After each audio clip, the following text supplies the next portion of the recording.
मित्रों नमः संस्कृता। आज मैं अपना वीडियो प्रयत्न पर लेकर आया हूँ। प्रयत्न प्रयत्न शब्द का अर्थ क्या? प्रयत्न यानी कोशिश। हम कुछ भी यदि करते, जैसे साइकिल चलाते हैं या दौड़ते हैं या खाना खाते हैं या कुछ ना कुछ करते हैं, तो उसमें हमें कोशिश करनी पड़ती है। तो आज हम वर्णों का प्रयत्न पढ़ाएंगे। वर्णों का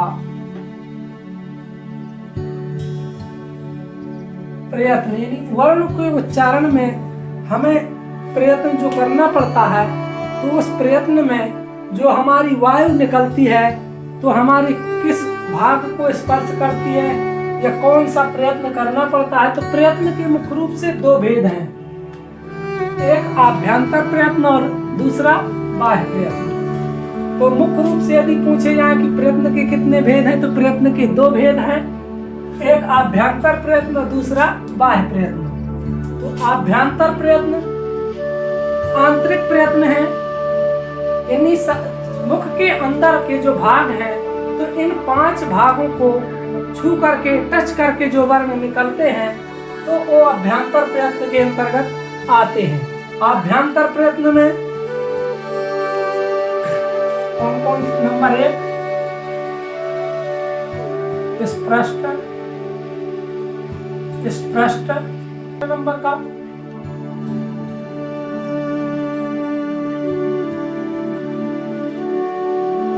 स्पष्ट, तीसरे नंबर विवृत,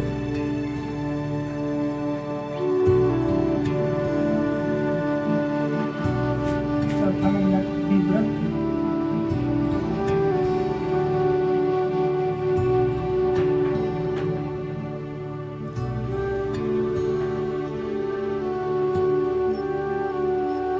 पांचवा संवृत।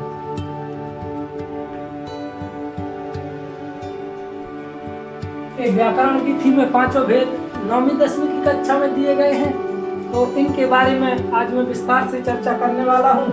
स्पष्ट में क्या है, किस मुख के अंदर के किस भाग को छू करके कौन से वर्ण आते हैं, तो स्पष्ट के अंतर्गत आते हैं। स्पष्ट का मतलब छूना, यानी छू करके मुख के अंदर के किसी न किसी भाग को छू करके या कुछ कंठ को टच होने से कंठ के स्पर्श करके आते हैं, कुछ तालु से, कुछ मूर्धा से, कुछ दंतन को टच करके, कुछ कोष्ठों के सहयोग से कुछ वर्ण उच्चारित होते हैं। तो इसको आभ्यंतर प्रयत्न के अंतर्गत 5 प्रकार से प्रयत्न किए जाते हैं। पहले स्पष्ट, फिर ईषत् स्पष्ट, फिर ईषत् विवृत, फिर विवृत और संवृत। तो स्पष्ट के अंतर्गत का से मा तक, का से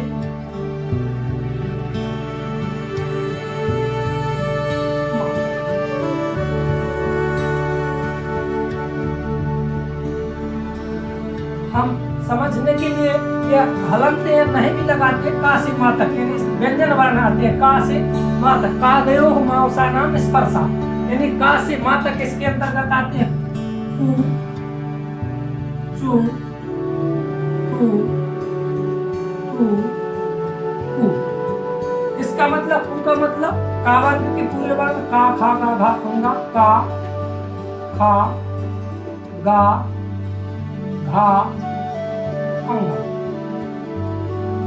चू यानी चा, छा, जा, झा, इया। टू का मतलब टा, ठा, डा, ढा और अड़ा। टू यानी ता, था, दा, धा, धा और ना। टू यानी पा, फा, बा, भा और ना। ये 25 स्पर्श व्यंजन है। इसको ये स्पष्ट प्रयत्न है। स्पष्ट प्रयत्न मतलब मुख के अंदर के भाग को टच करके आते हैं। का से अकुह विसर्जनीय नाम कंठा। अकुह विसर्जनीय नाम कंठा का मतलब छोटा आ, बड़ा आ, और कु का मतलब का खा गा घा अंगा, और हा एवं विसर्ग एक कंठ वर्ण है। कंठ वर्ण है एक कंठ के स्पर्श से अपन बोल करके देख सकते हैं। बोले न यदि और अपन कोशिश भर करने बोलने की, जैसे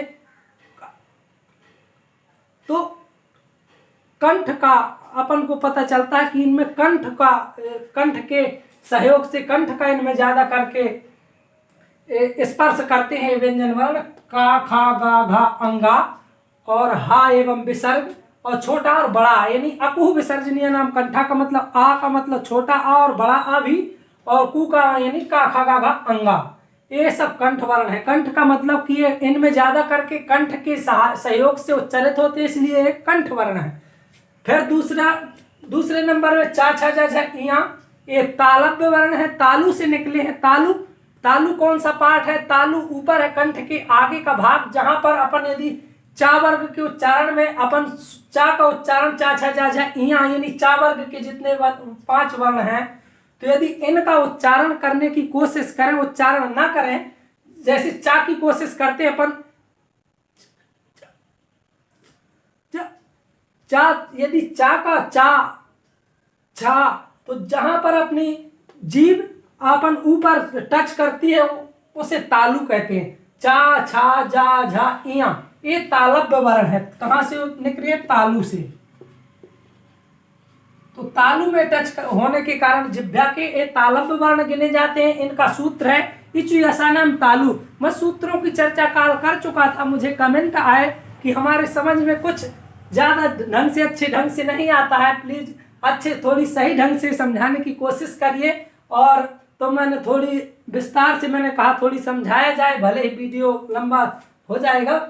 और तीसरे नंबर में है टा ठा डा ढा अड़ा, ये ऋतु रसणाम मूर्धा। ऋतु री यानी हस्व और दीर्घ री, और टू यानी टा ठा डा ढा अड़ा, और रा और षटकोण वाला सा एक मूर्धन्य वर्ण है। मूर्धा को टच करते हैं अपन, टा वर्ग का उच्चारण करने की कोशिश करते हैं। टा टा मूर्धा जो कहलाता है, मूर्धा क्या है?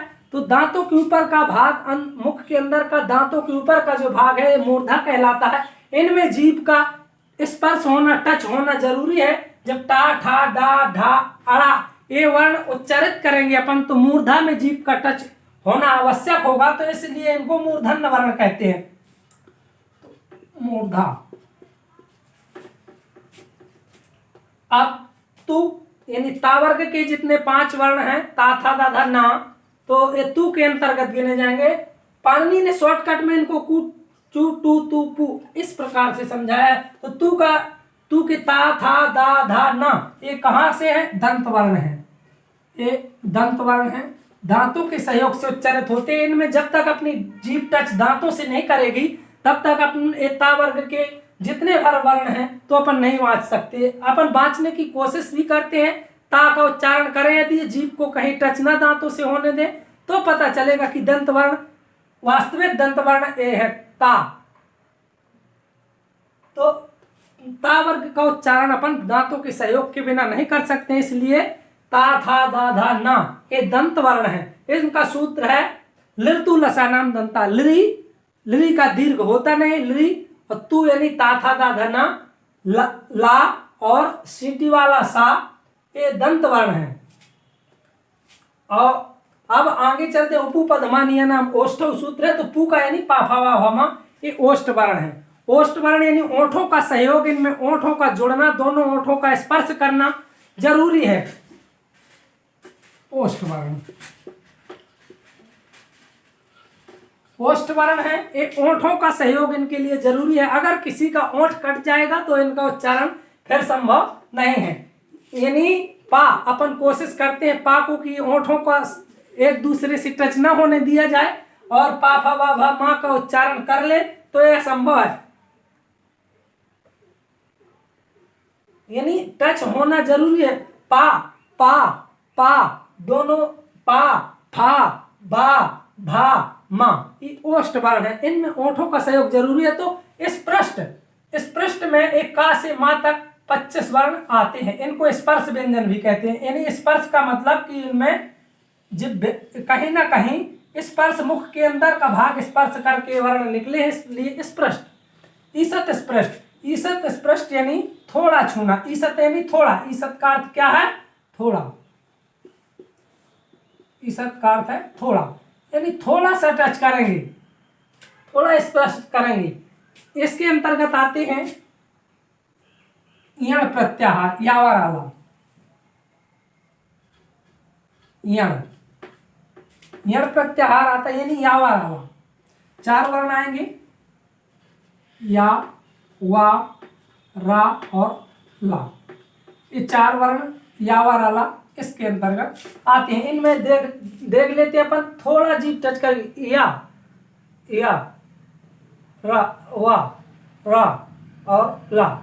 इनमें थोड़ा थोड़ा जीभ स्पर्श करती है, इतना ज्यादा स्पर्श नहीं करना पड़ता जैसे इनमें काफी ज्यादा स्पर्श करती है, तो काफी ज्यादा स्पर्श की जरूरत होती है। यावर आला ये ईखत स्पृष्ट यानी थोड़ा छूटते हैं, अपने मुख के अंदर के भाग को, किसी न किसी भाग को थोड़ा ही टच करते हैं, अधिक ज्यादा नहीं। और अगला वेद है ईसद विवृत। ईसद विवृत में यानी थोड़ा, ईसद विवृत, इसमें मुंह थोड़ा खुला रहता है।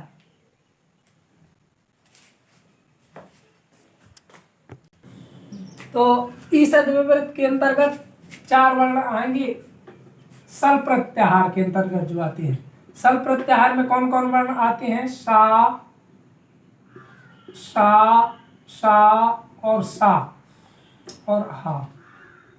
इनके उच्चारण में अपना मुख थोड़ा खुला रहता है। सल प्रत्याहार सा, हा 4 वर्ण आते हैं सल प्रत्याहार के अंतर्गत, तो इनमें थोड़ा सा मुख खुला रहता है। और आगे विवृत स्वराणाम मत पूरे अच के अंतर्गत पूरे समस्त स्वर आएंगे, सभी स्वर। इसके अंतर्गत क्या आएंगे? सभी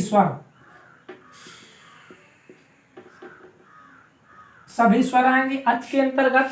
इनमें 9 स्वर जो आते हैं, तो 9 स्वरों का सभी का अभ्यंतर प्रयत्न विवृत है। विवृत मतलब मुंह खुला रहेगा इनमें। जैसे आ को अपन आ का उच्चारण करेंगे, आ, तो अपन आ, ई कहने के बाद अपन मुंह को बंद नहीं कर सकते, खुला ही रहेगा। जितनी देर उच्चारित होगा तो खुला ही रहेगा। ई, ऊ, री, इनमें इनके उच्चारण में अपन मुंह को बंद नहीं कर सकते। विवृत यानी खुला। विवृत का मतलब खुला। विवृत का मतलब अर्थ है खुला, यानी मुख इसमें खुला रहेगा, ओंठ बंद नहीं होंगे, मुख बंद नहीं होगा, खुला ही रहेगा। सभी स्वरों का आभ्यंतर प्रयत्न यदि पूछा जाए तो सभी स्वरों का विवृत है। और संवृत के अंतर्गत आता है छोटा आ। वैसे विवृत स्वर का, छोटे आ का अभ्यंतर प्रयत्न विवृत ही है, पर प्रयोग की दशा में यदि पूछा जाए, कभी प्रयोग की दशा में छोटे आ का अभ्यंतर प्रयत्न पूछा जाए तो संवृत बताएंगे। प्रयोग की दशा में,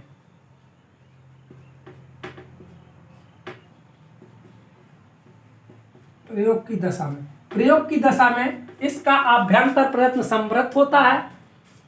तो मित्रों, नमः संस्कृताय। अब यदि अच्छा लगे वीडियो तो कमेंट और लाइक शेयर जरूर करें। धन्यवाद। नमः संस्कृताय।